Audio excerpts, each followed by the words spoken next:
इस वक्त की बड़ी खबर दिल्ली से सामने आ रही है, जहां लोकसभा में महिला आरक्षण बिल पास हो गया है।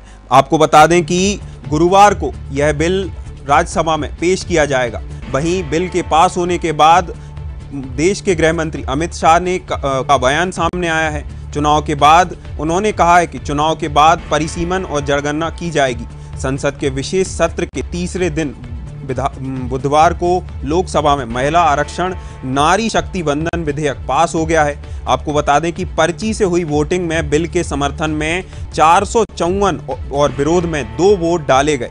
अब कल गुरुवार को यह बिल राज्यसभा में पेश किया जाएगा। आपको बता दें कि वहां के पास होने के बाद राष्ट्रपति के बाद स्वीकृति के लिए जाएगा। गौरतलब है कि राष्ट्रपति की स्वीकृति के मिलने के बाद यह कानून बन जाएगा। बता दें कि बिल पर चर्चा में 60 सांसदों ने अपने विचार रखे हैं। राहुल गांधी ने कहा कि ओबीसी आरक्षण के बिना यह बिल अधूरा है, जबकि अमित शाह ने कहा कि यह आरक्षण सामान्य एससी और एसटी में समान रूप से लागू होगा। चुनाव के बाद तुरंत ही जनगणना और डिलिमिटेशन होगा और महिलाओं की भागीदारी जल्द ही सदन में बढ़ेगी। विरोध करने से रिजर्वेशन जल्दी नहीं आएगा। वहीं राहुल गांधी ने इस पर कहा कि देश को चलाने वाले 90 में से सिर्फ 3 सेक्रेटरी ही ओबीसी हैं। इसके जवाब में शाह ने राहुल के नाम कहा कि बिना कहा देश को सरकार चलाती है, सचिव नहीं।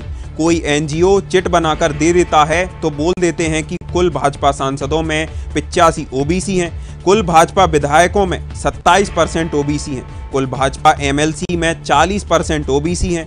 कानून मंत्री अर्जुन राम मेघवाल ने कहा कि मैं राजनीति में आने से पहले आईएएस था, 1992 बैच का अफसर सेक्रेटरी बनेगा। उस समय किसकी सरकार थी? तब राहुल सरकार की ही कोस रहे हैं।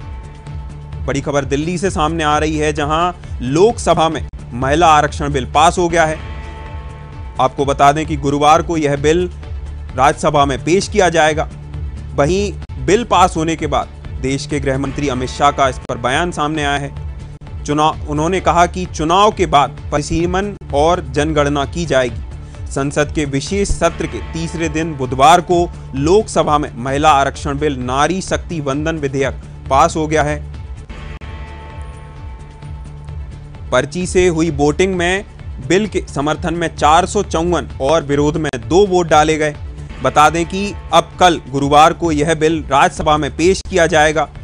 गौरतलब है कि वहां से पास होने के बाद राष्ट्रपति के पास यह स्वीकृति के लिए जाएगा। राष्ट्रपति की स्वीकृति मिलने के बाद यह कानून बन जाएगा। बता दें कि बिल पर चर्चा में 60 सांसदों ने अपने विचार रखे हैं। राहुल गांधी का इस पर बयान आया। उन्होंने कहा कि ओबीसी आरक्षण के बिना यह बिल अधूरा है, जबकि अमित शाह ने कहा कि यह आरक्षण सामान्य एससी एसटी में समान रूप से लागू होगा। चुनाव के बाद तुरंत ही जनगणना और डिलिमिटेशन किया जाएगा और महिलाओं की भागीदारी जल्द ही समर्थन में बढ़ेगी। उन्होंने इस पर आगे कहा कि विरोध करने से रिजर्वेशन जल्दी नहीं आएगा। जिसके बाद राहुल गांधी ने कहा कि देश को चलाने वाले 90 में से सिर्फ 3 सेक्रेटरी ही ओबीसी हैं। इसके जवाब में शाह ने राहुल गांधी का नाम लिए बिना कहा कि देश को सरकार चलाती है, सचिव नहीं। कोई एनजीओ चिट बनाकर दे देता है तो बोल देते हैं कि कुल भाजपा सांसदों की 85% ओबीसी हैं, कुल भाजपा विधायकों में 27% ओबीसी हैं, कुल भाजपा एमएलसी में 40% ओबीसी हैं। कानून मंत्री अर्जुन राम मेघवाल ने कहा कि मैं राजनीति में आने से पहले एक आईएएस था, 1992 बैच का अफसर सेक्रेटरी बनेगा। उस समय किसकी सरकार थी? इस पर सभी राहुल गांधी की सरकार को कोसते नजर आए।